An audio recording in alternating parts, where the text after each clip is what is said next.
Hello students, welcome to La Excellence IAS Academy. ఈరోజు మనం జనవరి 20 నాటి ఈనాడు న్యూస్ పేపర్లోని ఇంపార్టెంట్ కరెంట్ అఫైర్స్ గురించి డిస్కస్ చేద్దామండి. ఈరోజు important topics to be covered మనం చూస్తే ఫస్ట్ వన్, ఇంధన భద్రతకు భూగర్భ నిల్వలు. సో స్ట్రాటజిక్ పెట్రోలియం రిజర్వ్స్ గురించి ఈ ఆర్టికల్ డిస్కస్ చేస్తుంది. రీసెంట్ ఇండియా కువైట్ డీల్కి సంబంధించి కూడా ఇక్కడ మెన్షన్ చేయడం జరిగింది. సెకండ్ వన్, స్వామిత్వ కార్డులతో ఆర్థిక ఊతం. Central sector scheme PM Swamitva గురించి ఈ ఆర్టికల్ మెన్షన్ చేస్తుంది అండి. ఇది మనకి గవర్నెన్స్లో important. And third one, fintech ఫండింగ్లో అంతర్జాతీయంగా భారత్కు 3వ స్థానం. సో ఫిన్టెక్ ఇండస్ట్రీస్లో భారతదేశం రోజు రోజుకి వృద్ధి చెందుతూ ఉంది.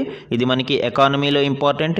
అండ్ ఫోర్త్ వన్, చిరుధాన్యాలకు చిరునామా దక్షిణ భారత్. సో మిల్లెట్స్ ప్రొడక్షన్ గురించి ఇక్కడ మెన్షన్ చేయడం జరిగింది. ఇది అగ్రికల్చర్లో ఇంపార్టెంట్ మనకి. అండ్ ఫిఫ్త్ వన్, ముప్పేట దాడితో క్యాన్సర్కు చెక్. సో నూతన ఆవిష్కరణలు, ఈ క్యాన్సర్ ట్రీట్మెంట్లో నూతన ఆవిష్కరణలు, ముఖ్యంగా జీన్ ఎడిటింగ్ థెరపీకి సంబంధించి ఇక్కడ మెన్షన్ చేశారండి. ఇది హెల్త్లో ఇంపార్టెంట్ మనకి. అండ్ సిక్స్త్ వన్, నేలపై కక్షలో స్నేహాలు. రీసెంట్గా ఇస్రో స్పేస్ డాకింగ్ టెక్నాలజీని విజయవంతంగా సాధించిన నేపథ్యంలో ఈ ఆర్టికల్ ఇవ్వడం జరిగిందండి. దీనికి సంబంధించి ఇది సైన్స్ అండ్ టెక్నాలజీలో మనకి ఇంపార్టెంట్. ఈరోజు మన ఫస్ట్ ఆర్టికల్ చూడండి, ఇంధన భద్రతకు భూగర్భ నిల్వలు. So this article is about strategic petroleum reserves. So వ్యూహాత్మక చమురు నిల్వల కార్యక్రమం గురించి ఇది డిస్కస్ చేస్తుంది అండి. దీనికి సంబంధించిన ఇంపార్టెంట్ డీటెయిల్స్ చూద్దాం. ప్రధాని నరేంద్ర మోడీ ఇటీవలి కువైట్ యాత్రలో కీలక పరిణామం చోటు చేసుకుంది. మన వ్యూహాత్మక చమురు నిల్వల కార్యక్రమంలో కువైట్ కూడా పాలు పంచుకోనుంది. సో ఇది మన ఎనర్జీ సెక్యూరిటీకి చాలా చాలా కీలకమైన విషయంగా చెప్పుకోవచ్చండి. ప్రజెంట్ ఈ తాజా నిర్ణయం ఏంటి అండ్ ఇండియా కువైట్ మధ్య డీల్స్ గురించి ఇక్కడ చూద్దామండి. భారతదేశం యొక్క చమురు మరియు వంట గ్యాస్ అవసరాలలో 3% కువైట్ తీరుస్తుంది. మనకి 2023-24 చమురు ఎగుమతి చేసిన దేశాలలో కువైట్ 6వ స్థానంలో ఉంది. సో మనకి భారతదేశం యొక్క ఎనర్జీ సెక్యూరిటీకి కువైట్ ఎంత ఇంపార్టెంట్ అనేది దీన్ని బట్టి అర్థం చేసుకోవచ్చు. సో ఇటీవలి ప్రధాని నరేంద్ర మోడీ గారి పర్యటనలో భాగంగా చమురు, గ్యాస్ అన్వేషణ, రిఫైనింగ్, ఉత్పత్తి విభాగాలలో ఇండియా కువైట్ కంపెనీలు సహకారం పెంపొందించుకోవాలి అని అంగీకారం కుదిరింది. పెట్రోకెమికల్ పరిశ్రమలు, ఇంజనీరింగ్ సేవలు, పునరుత్పాదక ఇంధన వనరుల రంగాలలోనూ సహకార వృద్ధికి కట్టుబడి ఉన్నామని ఇరు దేశాలు కూడా ప్రకటన చేయడం జరిగిందండి. అలానే భారతదేశం యొక్క వ్యూహాత్మక చమురు నిల్వల కార్యక్రమం స్ట్రాటజిక్ పెట్రోలియం రిజర్వ్స్ ప్రోగ్రాంలో కువైట్ పాలు పంచుకోవడానికి సంసిద్ధత వ్యక్తం చేసింది. సో ఇది చాలా విశేష పరిణామంగా చెప్పుకోవచ్చండి. అసలు ఈ స్ట్రాటజిక్ పెట్రోలియం రిజర్వ్స్ అంటే ఏంటి, వీటిని ఎందుకు నిల్వ చేస్తారు, ఎలా నిల్వ చేస్తారు అనేది చూస్తే స్ట్రాటజిక్గా మనము అత్యవసర సమయాలలో ఉపయోగించుకోవడానికి ఈ పెట్రోలియం రిజర్వ్స్ని నిల్వ చేస్తారు. ఎందుకు నిల్వ చేస్తున్నారండి?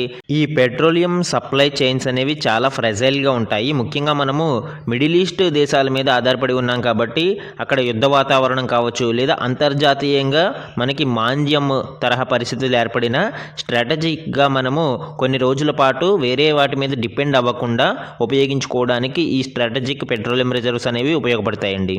ఇలా నిల్వ చేసిన రిజర్వ్స్ మనకి ఎన్ని రోజులకి సరిపోతాయనేది చూస్తే ప్రజెంట్ మనము 5.33 మిలియన్ మెట్రిక్ టన్స్ ముడి చమురుని అయితే నిల్వ చేయడం జరిగింది. అంటే 53.3 లక్షల టన్నుల ముడి చమురుని మనము నిల్వ చేసాము. ఇది సుమారు 9.5 రోజుల పాటు మనకి దేశ అవసరాలను అత్యవసర పరిస్థితులలో తీర్చగలుగుతుంది. దీనికోసం ప్రత్యేకంగా ISPRL అంటే Indian strategic petroleum reserves limited అనే ఒక సంస్థని ఏర్పాటు చేయడం జరిగింది. భారత వ్యూహాత్మక పెట్రోలియం నిల్వల సంస్థ అని అంటాం దీనిని. ఇది కాకుండా మనకి చమురు శుద్ధి కర్మాగారాల వద్ద 64.5 రోజులకు సరిపడా ముడి చమురు నిల్వలు ఉన్నాయి. అంటే మొత్తం 74 రోజులకు సరిపడా ముడి చమురు నిల్వలు భారతదేశంలో సిద్ధంగా ఉన్నాయి.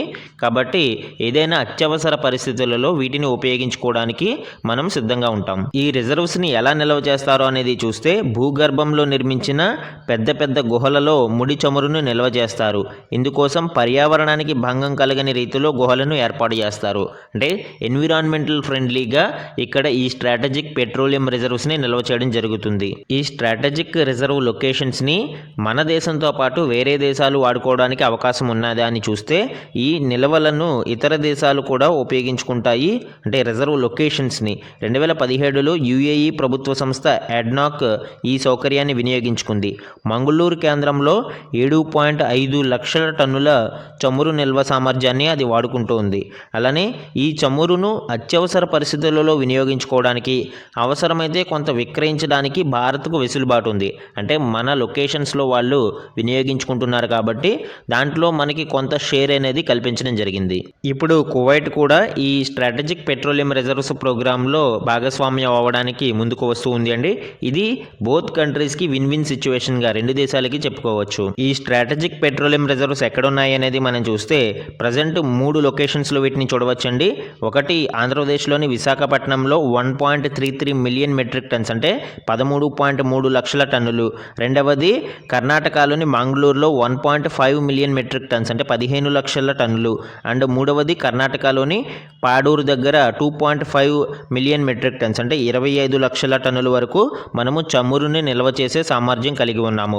అండ్ ఎస్పీఆర్ ఫేజ్ 2 ప్రాజెక్ట్స్లో భాగంగా 2 కొత్త వాటిని కూడా నిర్మించడానికి చూస్తున్నామండి. ఒకటి ఒడిశాలోని చందికోల్ దగ్గర మనము 4 మిలియన్ మెట్రిక్ టన్స్ అండ్ కర్ణాటకలోని పాడూరులోనే 2.5 మిలియన్ మెట్రిక్ టన్స్ అంటే టోటల్ 6.5 మిలియన్ మెట్రిక్ టన్స్ యొక్క ఎడిషనల్ కెపాసిటీని మనం ఎన్హాన్స్ చేస్తున్నామండి. 65 లక్షల టన్నుల సామర్థ్యాన్ని, నిల్వ సామర్థ్యాన్ని మనం పెంచుతున్నామండి.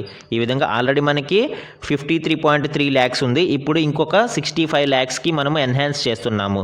ఇది మన ఇంధన భద్రతకి చాలా చాలా ఆవశ్యకం. మన నెక్స్ట్ ఆర్టికల్ చూడండి. స్వామిత్వ కార్డులతో ఆర్థిక ఊతమ్మ. సో పిఎం స్వామిత్వ స్కీమ్కి సంబంధించిన డీటెయిల్స్ ఇక్కడ డిస్కస్ చేయడం జరిగిందండి. దాని గురించి చూద్దాం. స్వామిత్వ యొక్క ఫుల్ ఫామ్ చూడండి. Survey of villages abadi and mapping with improvised technology in village areas. So గ్రామీణ ప్రాంతాలలో అబాడీ ఏరియాస్ అంటే నివాస ప్రాంతాలు ఏవైతే ఉన్నాయో వాటిని సర్వే చేస్తూ అడ్వాన్స్డ్ టెక్నాలజీతో మ్యాపింగ్ చేయడానికే ఈ స్కీమ్, స్వామిత్వ స్కీమ్ అనేది డిజైన్ చేయడం జరిగింది. దీనిలో మనము డ్రోన్ టెక్నాలజీని ఉపయోగించి మ్యాపింగ్ అనేది నిర్వహిస్తూ ఉంటాం. ఇది మినిస్ట్రీ ఆఫ్ పంచాయతీరాజ్ ఆధ్వర్యంలో నిర్వహించే ఒక సెంట్రల్ సెక్టార్ స్కీమ్ అండి. It is a collaborative effort of the ministry of Panchayati Raj, state Panchayati Raj departments, state revenue departments and survey of India.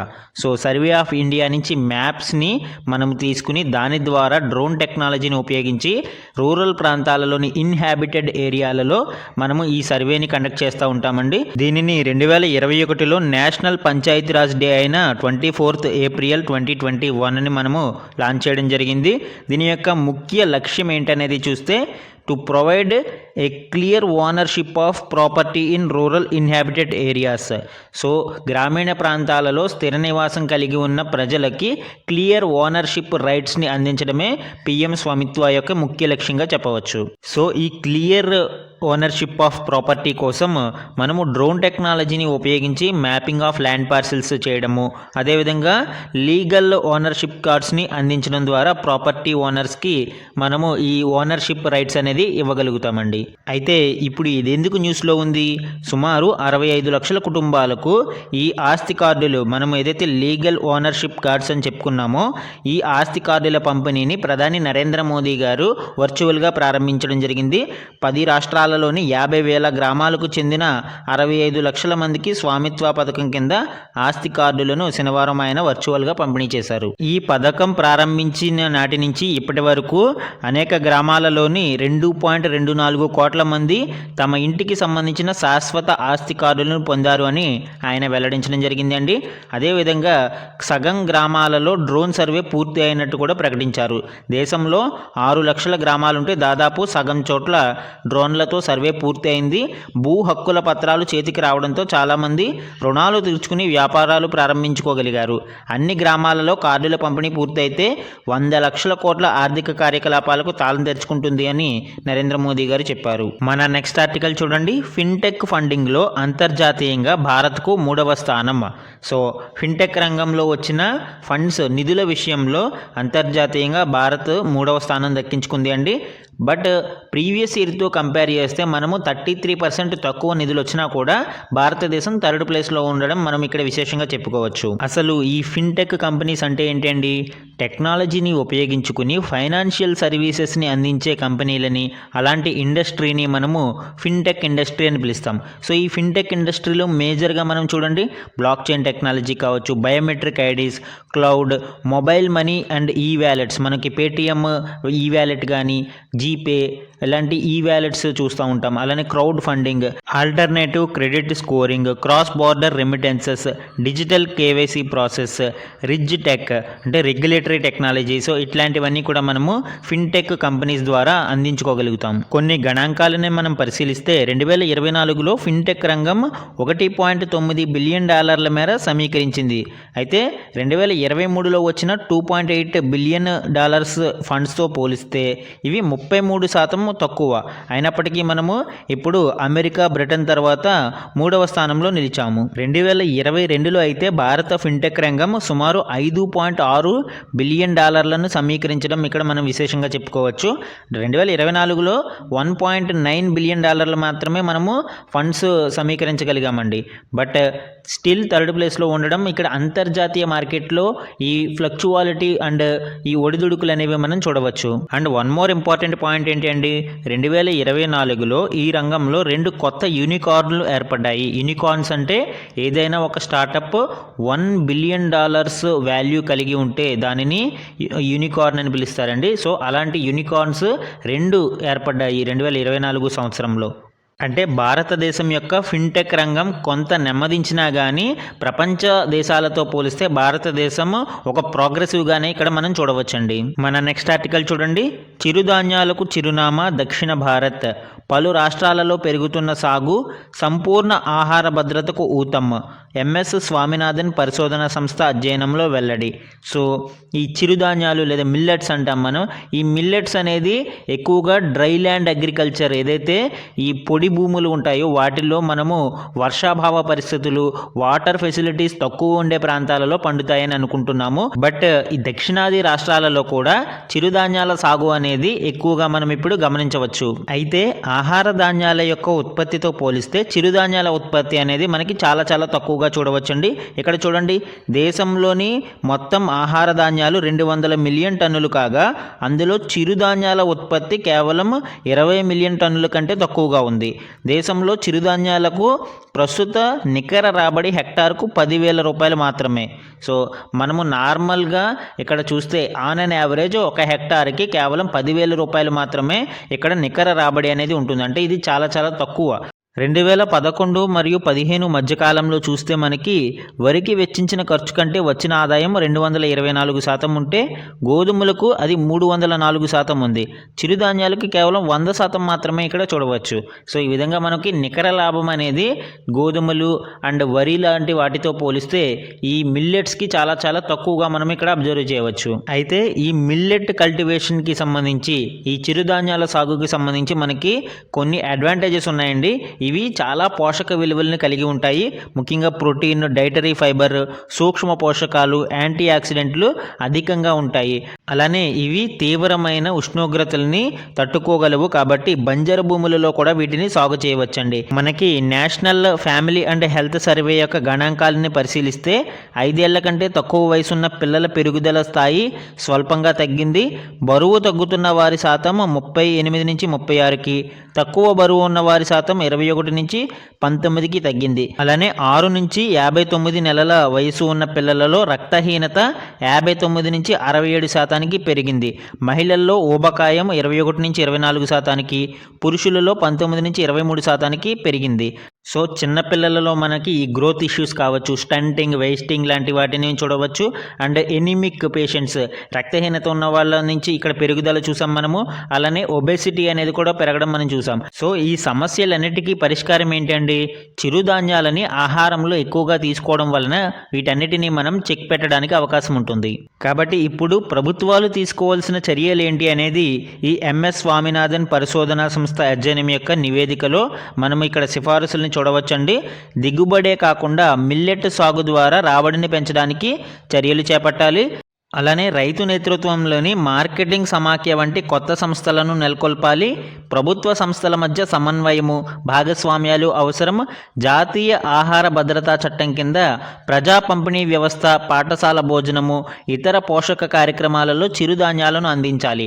మనం పీడిఎస్ రైస్ అందిస్తూ ఉంటాం, పబ్లిక్ డిస్ట్రిబ్యూషన్ సిస్టంలో పేద ప్రజలకి మనము రైస్ అందిస్తాం. సో ఆ రైస్ ప్లేస్లో చిరుధాన్యాలను అందించడము, అలానే మధ్యాహ్న భోజన పథకం వంటి వాటిలో రైస్ ప్లేస్లో ఎక్కువగా చిరుధాన్యాలకి ప్రిఫరెన్స్ ఇవ్వడం ద్వారా ఈ చిరుధాన్యాల సాగుకు ఊతం అందించినట్లు అవుతుందండి. మన నెక్స్ట్ ఆర్టికల్ చూడండి. ముప్పేట దాడితో క్యాన్సర్కు చెక్, సరికొత్త విధానాన్ని అభివృద్ధి చేసిన శాస్త్రవేత్తలు. సో మనకి క్యాన్సర్ ట్రీట్మెంట్లో ఒక నూతన విధానాన్ని శాస్త్రవేత్తలు అభివృద్ధి చేయడం జరిగింది. ముఖ్యంగా మనము ఇమ్యూనోథెరపీ అని చెప్తామండి. ఇమ్యూనోథెరపీ అంటే ఏంటండి? శరీరంలోని ఇమ్యూనిటీని పెంచడం ద్వారా క్యాన్సర్ కారకాలని సప్రెస్ చేయడాన్ని మనము ఇమ్యూనోథెరపీ అని చెప్తాం. జనరల్గా క్యాన్సర్ కణాలు రోగ నిరోధక వ్యవస్థను అడ్డుకోవడం ద్వారా అవి వృద్ధి చెందుతూ ఉంటాయి. సో మనము ఈ క్యాన్సర్ కణాలని సప్రెస్ చేసి ఇమ్యూనిటీని బూస్ట్ చేయడం ద్వారా ఈ క్యాన్సర్తో ఫైట్ చేయడానికి అవకాశం ఏర్పడుతుంది. అయితే ప్రజెంట్ ట్రీట్మెంట్లో కొన్ని డ్రాబ్యాక్స్ని ఇక్కడ చూడండి.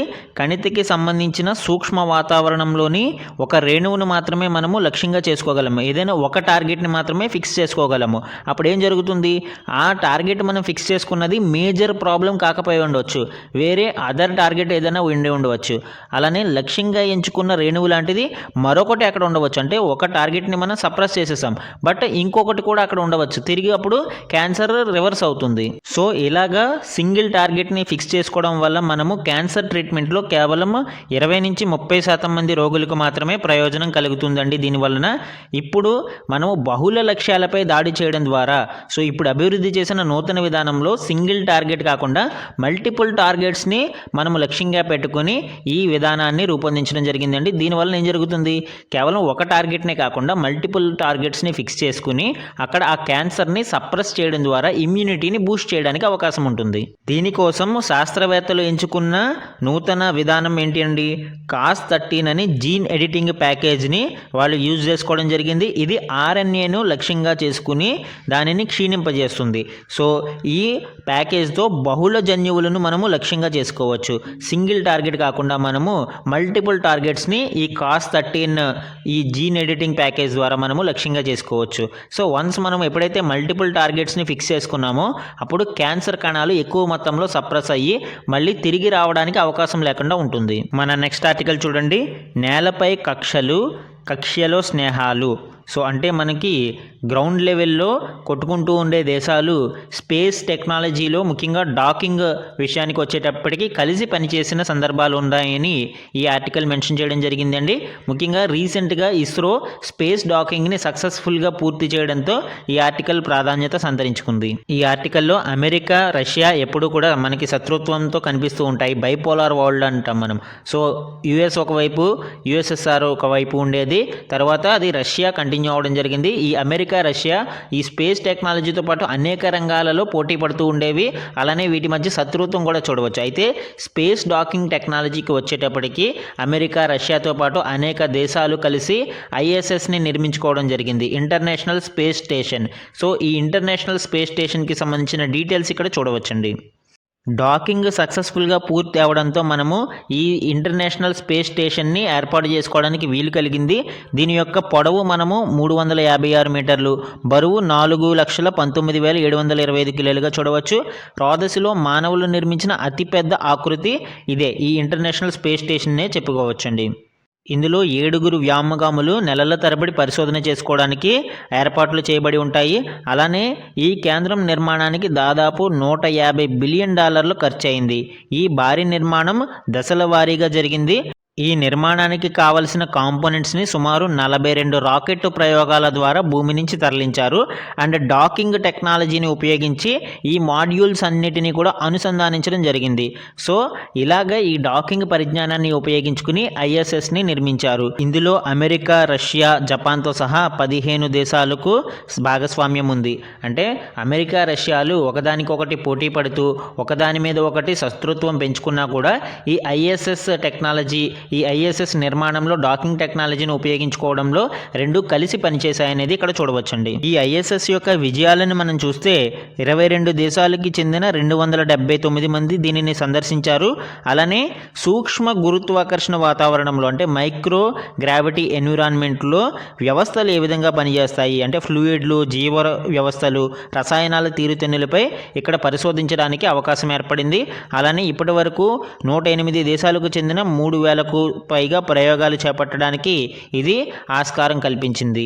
అండ్ భవిష్యత్తులో ఈ కేంద్రాన్ని సందర్శించాలి అని అనుకుంటే డాకింగ్ పరిజ్ఞానం తప్పనిసరిగా కావాలి. కాబట్టి భారతదేశం ఇప్పుడు ఈ డాకింగ్ పరిజ్ఞానాన్ని సక్సెస్ఫుల్గా అందిపుచ్చుకోవడం మనము చాలా కీ మైల్ స్టోన్గా చెప్పుకోవచ్చు. ఎర్లియర్ ఈ డాకింగ్ వ్యవస్థలో మనకి మానవ తోడ్పాటు కూడా అవసరమయ్యేది. అంటే minimum human efforts, manual efforts కూడా అవసరమయ్యేవి. బట్ రాను రాను ఆటోమేషన్ పురోగతి సాధించడంతో అది పూర్తిగా ఆటోమేటిక్గా హ్యూమన్ ఇంటర్ఫీరెన్స్ లేకుండా ఈ డాకింగ్ ప్రక్రియ అనేది పూర్తి అవుతుంది. అండ్ ఫ్యూచర్ టెక్నాలజీ ఏ విధంగా ఉండబోతుంది, అయస్కాంత బలాలను ఉపయోగించుకుని అంటే మ్యాగ్నెటిక్ ఫోర్సెస్ని ఉపయోగించుకుని ఈ డాకింగ్ ప్రక్రియను పూర్తి చేయడానికి శాస్త్రవేత్తలు పరిశోధనలు చేస్తూ ఉన్నారు. మన నెక్స్ట్ ఆర్టికల్ చూడండి, నీళ్లలో విషం. సో రీసెంట్ వార్షిక భూగర్భ జల నాణ్యత నివేదిక 2024 ఇది మినిస్ట్రీ ఆఫ్ జలశక్తి రిలీజ్ చేస్తుందండి. సో ఈ రిపోర్ట్ ప్రకారం గ్రౌండ్ వాటర్లో అనేక పొల్యూటెంట్స్ కలవడం ద్వారా గ్రౌండ్ వాటర్ కంటామినేట్ అయిపోతుంది, అంటే కలుషితం అవుతుంది అని ఈ నివేదిక వెల్లడిస్తుంది. దానికి సంబంధించిన డీటెయిల్స్ అనేది ఇక్కడ చూద్దామండి. ఈ నివేదిక ప్రకారం మనకి 2023లో సుమారు 20,000కు పైగా శాంపిళ్లను పరిశీలిస్తే వాటిలో క్లోరైడ్, నైట్రేట్ వంటివి పరిమితికి మించి ఉన్నట్లు తేలింది. మొత్తం ఇక్కడ డీటెయిల్స్ చూడండి, క్లోరైడ్ 3.07% ఉంటే arsenic 3.55%, uranium 6.60%, fluoride 9.04%, iron 13.20%, nitrate 19.80%. ఇవన్నీ ఈ విధంగా ఇంత పర్సంటేజ్ ఆఫ్ శాంపిల్స్ మనకి పర్మిసిబుల్ లిమిట్స్ని మించి ఉన్నాయి. కాబట్టి మనము ఈ కంటామినేషన్ ఏ స్థాయిలో ఉంది అనేది అర్థం చేసుకోవచ్చండి. అలానే స్పెసిఫిక్ కంటామినెంట్స్ ఆఫ్ కన్సర్న్ మనం అబ్జర్వ్ చేస్తే కొన్ని ప్రాంతాలు చాలా ఎక్కువ కంటామినెంట్స్ని కలిగి ఉంటాయి. ఫర్ ఎగ్జాంపుల్ నైట్రేట్ కంటామినేషన్ మనకి రాజస్థాన్, తమిళనాడు అండ్ మహారాష్ట్రలో చూస్తే, ఫ్లోరైడ్ మనకి ఎక్కువగా హర్యానా, కర్ణాటక ప్రాంతాలలో చూడవచ్చు. ఆర్సెనిక్ అనేది flood plains of Ganga and Brahmaputra రివర్స్లో మనం చూడవచ్చు. అంటే ఈ వరద మైదానాలు ఏవైతే ఉంటాయో ఆ వరద మైదాన ప్రాంతాలలో మనకి గంగా, బ్రహ్మపుత్ర రివర్స్ యొక్క వరద మైదాన ప్రాంతాలలో ఆర్సెనిక్ అనేది ఎక్కువగా కనిపిస్తూ ఉంది. అలానే యురేనియం వచ్చి మనకి రాజస్థాన్ అండ్ పంజాబ్ ప్రాంతాలలో ఎక్కువగా చూడవచ్చు. ఈ విధంగా మనకి గ్రౌండ్ వాటర్ కంటామినేషన్ అనేది రోజు రోజుకి ఎక్కువ అవుతూ ఉంది. అయితే ఈ గ్రౌండ్ వాటర్ కంటామినేషన్ని తగ్గించడం కోసం తీసుకువచ్చిన పథకాలు ఏంటి అనేది చూస్తే Atal Bhujal Yojana. So sustainable management of ground water with community participation, ప్రజలందరి భాగస్వామ్యంతో సస్టైనబుల్గా అంటే సుస్థిరంగా మనము ఈ గ్రౌండ్ వాటర్ని విచ్చలవిడిగా తోడుకుని వాడుకోకుండా సుస్థిరంగా వాడుకునే విధంగా తీసుకురావడం కోసం ఈ అటల్ భూజల్ యోజన అనే ప్రోగ్రామ్ని లాంచ్ చేయడం జరిగిందండి. అలానే జల్ శక్తి అభియాన్, రెయిన్ వాటర్ హార్వెస్టింగ్కి, అలానే సస్టైనబుల్ వాటర్ మేనేజ్మెంట్ కోసం ఏదైతే వర్షపు నీటిని ఒడిసి పట్టుకోవడం ద్వారా మనము ఈ భూగర్భ జలాలని పెంచగలుగుతాం. సో ఆ విధంగా జలశక్తి అభియాన్ ఒక కార్యక్రమాన్ని మనం లాంచ్ చేసాం. And national aquifer mapping and management programme, అంటే గ్రౌండ్ వాటర్ రిసోర్సెస్ని గుర్తించడము, వాటిని మేనేజ్ చేయడం కోసం ఈ ప్రోగ్రామ్ని లాంచ్ చేయడం జరిగిందండి. ఫర్ సస్టైనబుల్ ఆక్విఫైర్ మేనేజ్మెంట్గా మనం ఈ ప్రోగ్రామ్ని చూడవచ్చు. అలానే Bhu Neer portal for improve ground water regulation, ఈ గ్రౌండ్ వాటర్ భూగర్భ జలాల యొక్క నియంత్రణ కోసం, రెగ్యులేషన్ కోసం ఈ పోర్టల్ని లాంచ్ చేయడం జరిగింది. సో ఈ విధంగా గ్రౌండ్ వాటర్ కన్జర్వేషన్ ఇనిషియేటివ్స్ని కూడా మనం ఇక్కడ చూడవచ్చు. And today's some important one లైనర్స్ని మనం ఇక్కడ చూస్తే భారత్ మొబిలిటీ గ్లోబల్ ఎక్స్పో 2025ను ప్రధానమంత్రి నరేంద్ర మోడీ 2025 జనవరి 17న ఢిల్లీలో ప్రారంభించారు. ఇది దేశంలోనే అతిపెద్ద వాహన ప్రదర్శన. 2024లో దేశంలోని అన్ని రకాల వాహనాల విక్రయాలు 2.5 కోట్ల మేరకు నమోదయ్యాయి.